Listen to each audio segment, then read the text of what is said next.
Call the meeting to order. Should we have a roll call then? All right, let's move on to the consent agenda. Bryce, do you have anything you want to talk about? Go through our general fund. There's really not any large expenses here other than we did purchase a new floor waxer buffer machine from Grady Plus. That was about $10,000. The guys have been using that quite a bit, and we think that will help with our maintenance and really this summer cut back on some of the things that we have to do in the summer with maintenance. But you know, we sold the scissor lift, and that was kind of a swap there, and got rid of the piece of equipment that we weren't really using for one that we will use. So, like I said, I think that'll be pretty handy, and it does a really good job too.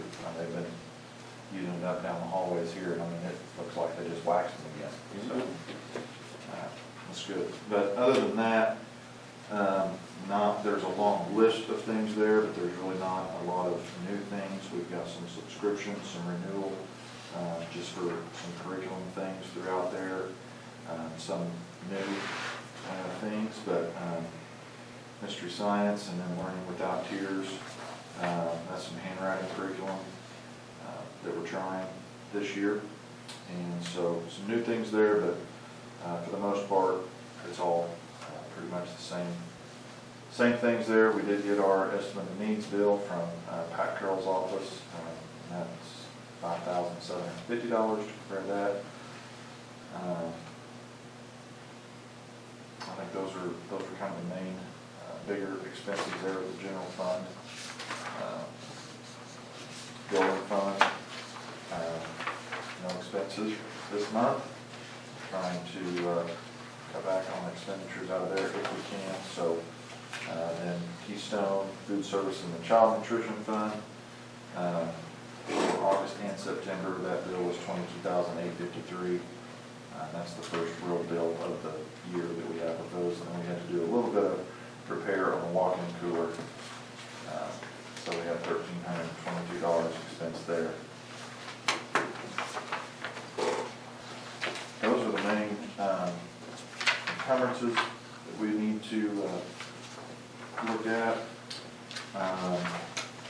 In our activity fund report, we do want to transfer $2,600 from athletics that would be split evenly for girls basketball and boys basketball, and that was from banner sales from last year that we need to transfer over into those individual accounts and get that taken care of there.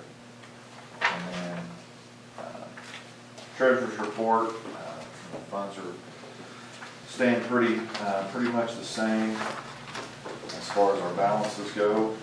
Of course, this time of year we have a lot more expenses, and then revenue really doesn't start coming in until later once we make some federal claims and get those things going, and then in January when we get the majority of our tax money. But for right now, balances are healthy and where they have been, and nothing really unexpected in any of those areas. So unexpected is not good. Everything's in pretty good shape, pretty straightforward on the rest of the stuff there.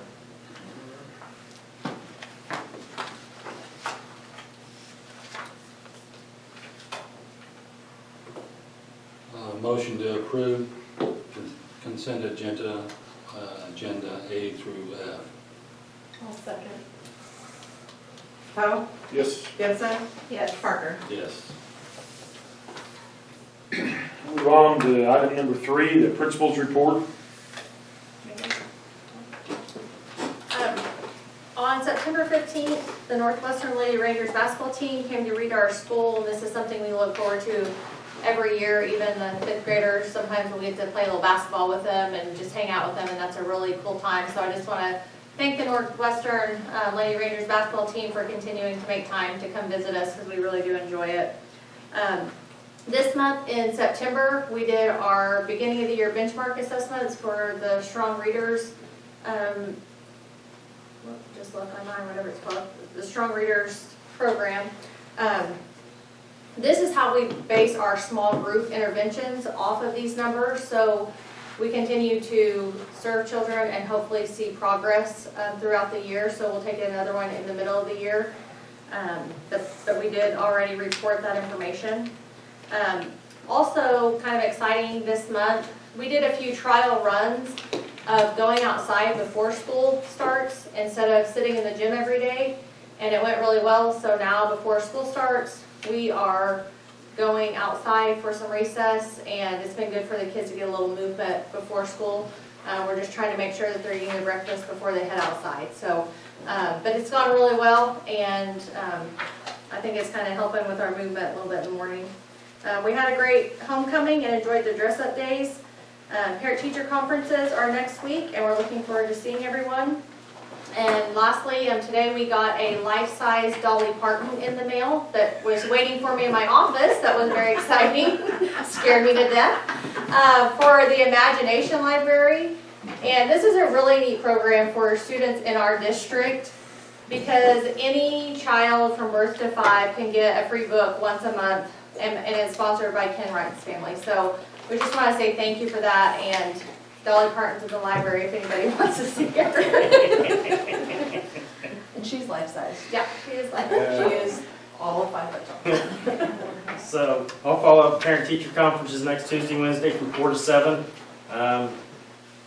And then fall break starts on Thursday, and so we don't have school from Thursday the 16th to Monday the 20th. Remember that Thursday we play at Covington Douglas at 2 o'clock that day, and you should be looking for some flyers coming out soon on times. That's when our fundraiser at Texas Roadhouse is, so on your way back through Enid, the time should work out that if you tell them you're for Cherokee or show them the bill, 10% of your bill will come back to the school. So that's coming up next week. Regional 1 Act is this Saturday, 11 o'clock at the high school. They perform at 11. You could go and watch the other schools all day if you want to, but the main one's at 11. It's free to the public. And then the speech team received a $500 donation from the Wilda Bishop Rights Foundation to sponsor the medals for their speech contest they'll have in February. So that's we really appreciate Ken doing that. Cherokee strip softball. Softball's over, but the all-conference, Veronica Castro and Dabney Hampton made all-conference, and then honorable mention were Anna Kiner and Aubrey Hughes. Yesterday, FCCLA members attended the district leadership conference in Fairview. I believe there were 40-some of them that attended. That's 7 through 12. Last Friday, I took a group of seniors to Northwestern to a college fair, and Mrs. Jordan took several seniors that didn't go over there to a criminal justice day at UCO. We had a few that were interested in criminal justice, so all our seniors were there. Tomorrow night, we're hosting Fields of Faith at the football field. I think they're going to feed the kids at 5:30, and the program starts at 7. So, Tulsa State Fair, judging second place FFA team consisting of Lindsey Wessels, Jose Castro, and Aubrey Marrero. We had our local sporting clays contest Sunday. First was Court Roberts, and second was Trigger Hampton, third was Case Littlefield. There was 19 students that competed. We took a senior team and a junior team to Fort Supply today. We're waiting on results. She thought they would be done shooting around 6:30 or 7. So they shot at 8:45 this morning, I think, somewhere on that. So we're just waiting on results there. The FFA officers attended Colt Conference in Enid. We've started the Cattleman's Choice EPD competition for the year. This is a monthly competition with scenarios and EPD data that the students ultimately chose 4 bulls to purchase. The contest concludes in May. Oklahoma State Fair Livestock Judging, 5th place junior FFA team consisting of Christina Salinas, Aubrey Kedmore, Tragan Rose, and Aubrey Marrero.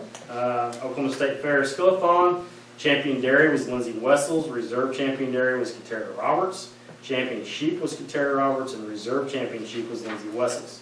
Aubrey Marrero had the Supreme Dairy Cow, his milking shorthorn, and heifer, a Jersey, at the Oklahoma State Fair. Eileen Ordonez, his overall Dairy Herdsman Award at the Oklahoma State Fair. Attached, you'll find a spreadsheet with all the results of our inside exhibits at the county fair, Oklahoma State Fair, and the Tulsa State Fair. So we had a ton of inside exhibits. We had a lot of first place, a lot of second place, a lot of placings all together overall. I'm not going to read all of those off for you, so I attached that so you can go over those if you're interested. So they did really well at the county fair and Oklahoma State Fair and Tulsa State Fair on their inside exhibits. Alfalfa County Farm Bureau hosted an essay contest, and we had the top 3 essays in Division 1. First in that was Jordan Beisel, second was Marley Tidwell, and third was Stetson Metcalf. So we took all 3 there. And as I said, we're always getting better. They made a change at the elementary at breakfast. I didn't know. At lunch over here in junior high lunch, we made a change. Miss Lancaster had the idea of taking our junior high kids outside at lunchtime. We set a volleyball net up in the lot between the field house and the school. There's 4 square out there, and our junior high kids at lunch now, since they can no longer have their phones, at 12:15 they're asking, when are we going out? And they go out at 12:15, and for the next 14 minutes, they run. And they love it. I'm not sure what we're going to do when the weather gets bad. I guarantee we're going to go out as long as it's not dangerously cold, but they look forward to that every day, and they just go, and it's amazing. I've gone out twice with them on my lunch duties, and they just run and run and run and run and run. So I think their afternoon teachers are probably happy about that, but they're enjoying that. So as always, we're getting busier and busier every week. To help keep yourself up to date, download our Cherokee Public Schools app for updates and notifications. Ms. Tucker will take care of it. All right, thank you. Let's move on to item number 4, discussion vote to approve the annual school board election resolution. So this is just, one of those formalities that we need to do every year before one of our board seats becomes available. It'll be the same thing when we get to number 5, also closing that precinct, but we would vote on these things individually. Any questions about that? It's pretty straightforward. I make a motion to approve the annual school board election resolution.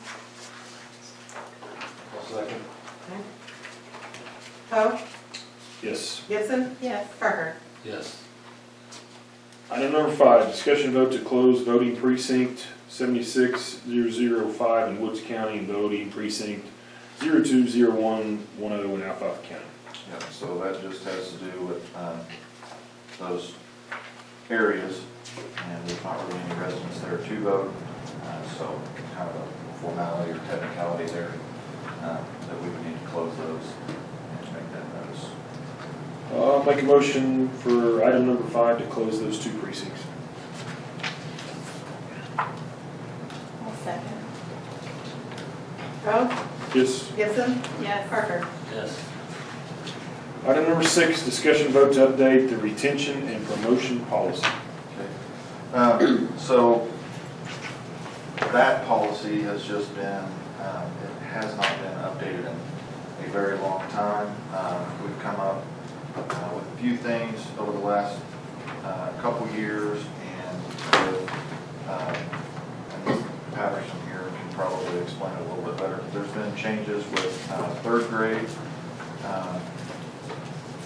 retention, and our policy had some wording in there for 3rd grade retention that's really no longer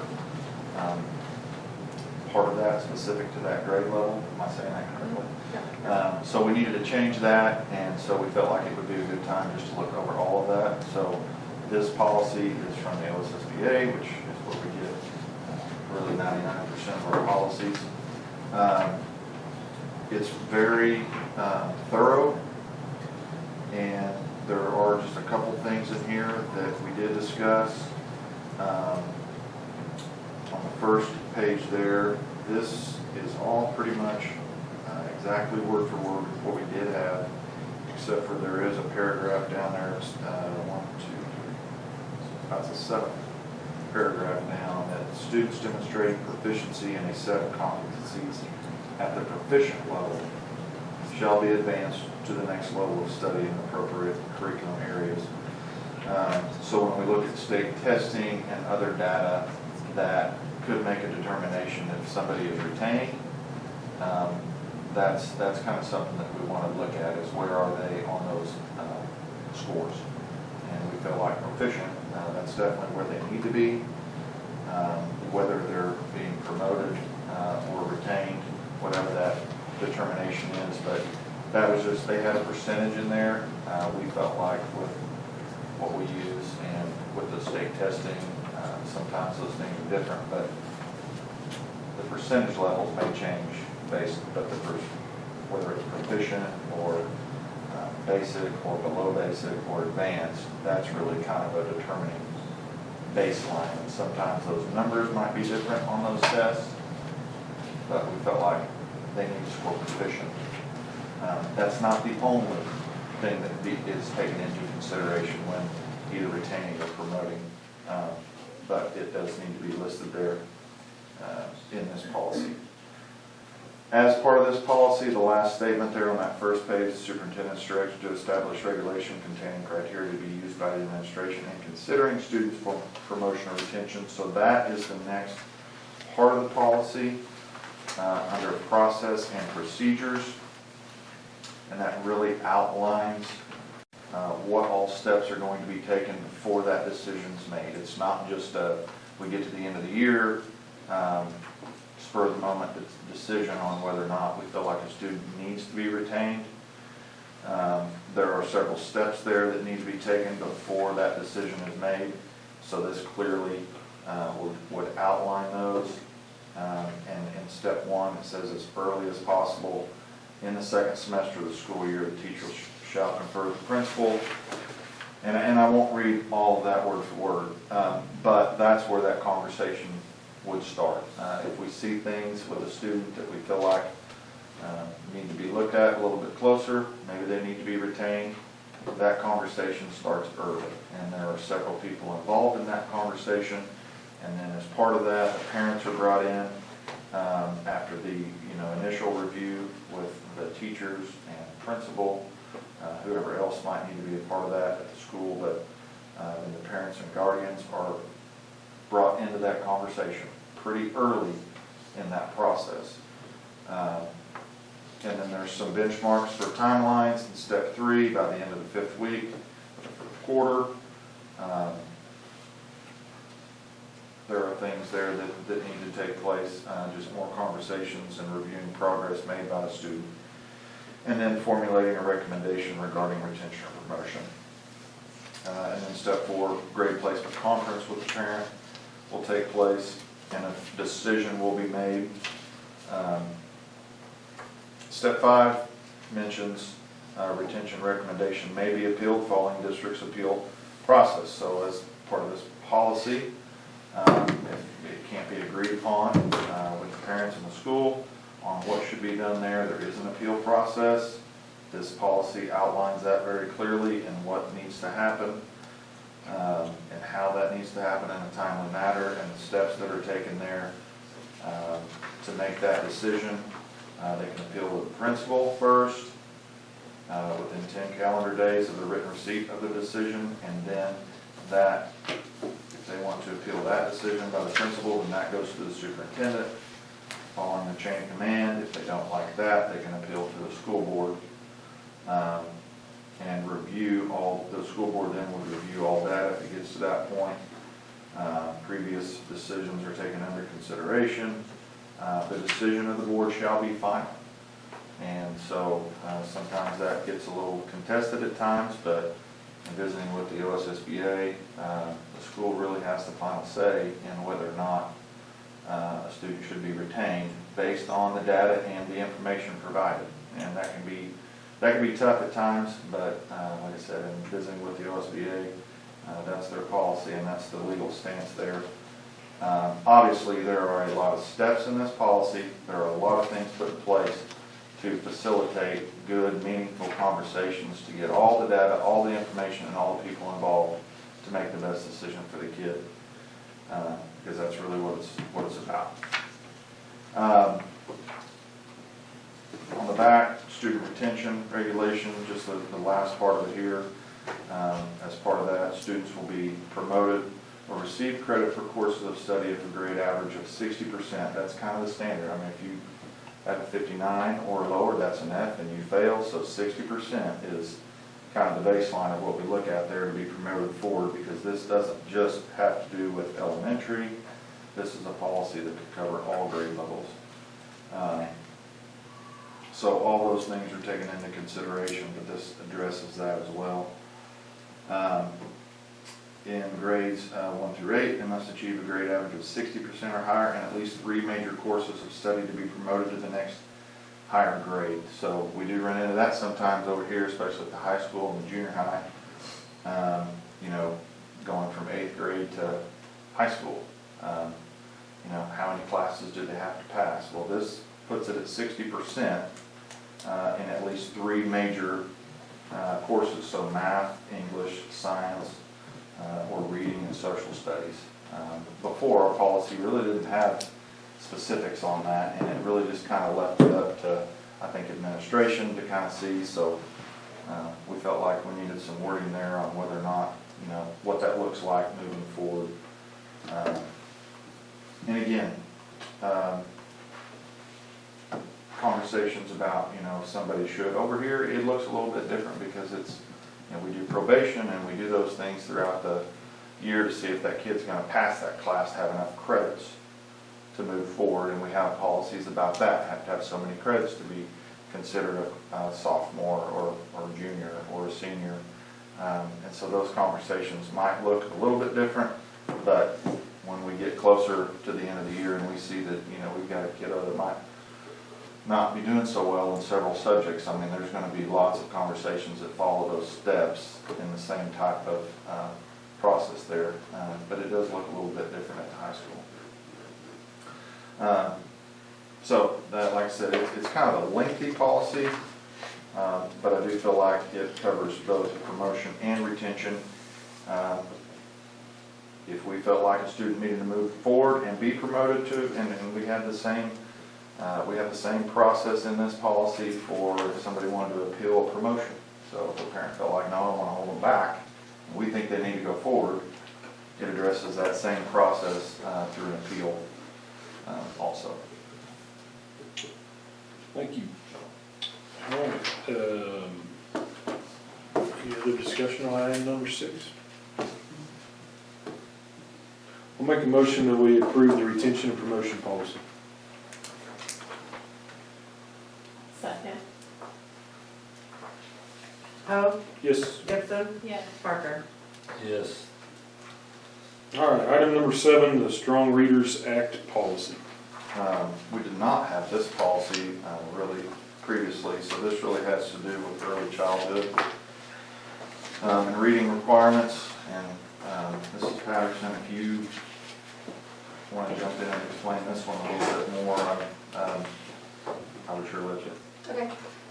This was previously kind of the Reading Sufficiency Act, which has changed to the Strong Readers Act. So basically, this is our plan for doing assessments on students and then serving students that need intervention. It's very structured as far as, you know, we have Ms. Smith as our reading interventionist, so anybody that scores within the 1st to 10th percentile rank, we know they're getting 30 minutes of extra intervention every day on top of that 90-minute reading block. So it's basically just a plan laid out, very structured for us to be able to serve students and make sure that they're getting the reading intervention time that they need. Is what it is. All right.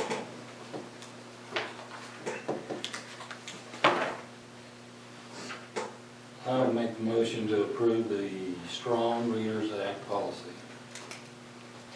Second. Poe, Yep. Gibson, Yes. Parker. Yes. All right, item number 8 is proposed executive session to discuss 2 items of the superintendent's annual evaluation process. Make a motion Executive session? I'll second that. Poe, Yes. Gibson, Yes. Parker. Yes.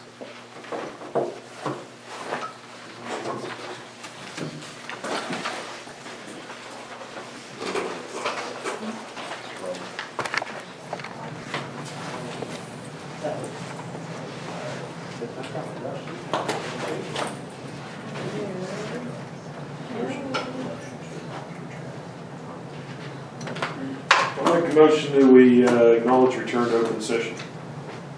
I'll second. Poe? Yep. Gibson? Yes. Parker? Yes. Yep. During executive session, we discussed the ongoing evaluation of the superintendent. All right, item number 9, superintendent's report. Okay, well, first of all, I'm sure everybody is aware that we have a new state superintendent this past week following the resignation of Ryan Walters. So Lyndall Fields has been appointed by Governor Stitt to take over, and I've heard some really good things. We've actually got some communication from the State Department already that was very positive in support of teachers, so that was refreshing. And I think there's just a lot of positive feelings and some hope there with him coming in.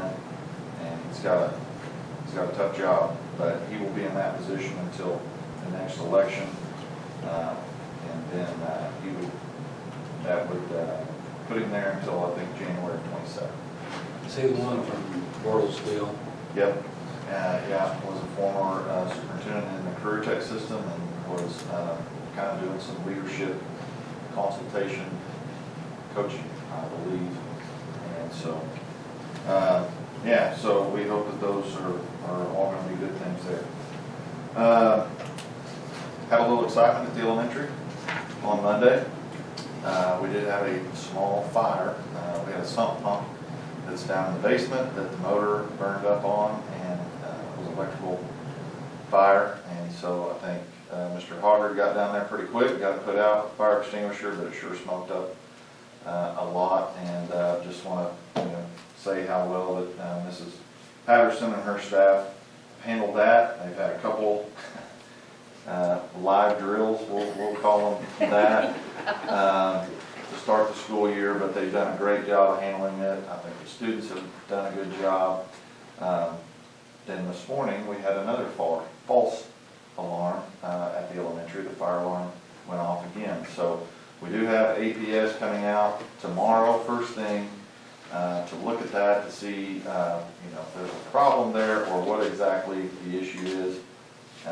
But we're going to get that looked at. We will have an electrician come out and look at the sump pump to see about getting that replaced, and possibly look at the wiring there just to make sure that there's no other issues. Those pumps are pretty old.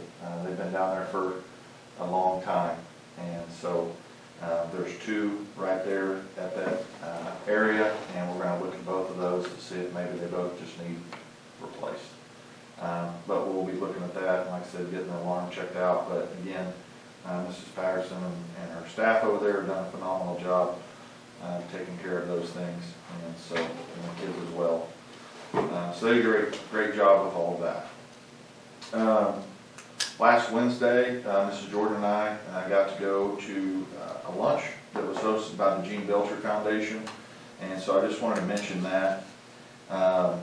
They've been very generous over the last several years with all the scholarships that they give out, and they want to give out more. So they're really trying to work hard to get the word out there. I thought it would be a good idea to mention it here in the meeting. It's not just for college-bound kids. They really want to try to help any student that wants to go to college or go to a career tech, or it could be cosmetology school, it could be welding school. There are a lot of things, anything that a person wants to do to try to go and continue their education out of high school. They have options that would help not just high school graduates, but a lot of people. And so they are really trying to get the word out. They would like to see more applicants.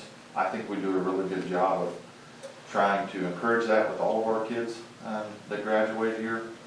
And we will continue to do that and support them. They've also been very generous. We've got 6 really nice Cherokee Chief benches that have been donated to us now.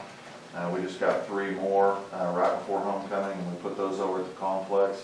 I think they look great over there. There's 3 in this building, and you can see them when you come in the gym or in the main office right here. But that was really nice of them to provide those things for us, and so lots of opportunities there, and we want to make sure that we thank them and then continue to support that, because that's a big deal. It's $1,000 per semester for 4 years for a college student to go through and get that, and they, I think the minimum GPA is they have to carry a 2.0. So it's not really meant to be for the valedictorians and the salutatorians, and they want to help, those kids that just need a little extra help and a little extra motivation, and they do a great job with it. So appreciate them.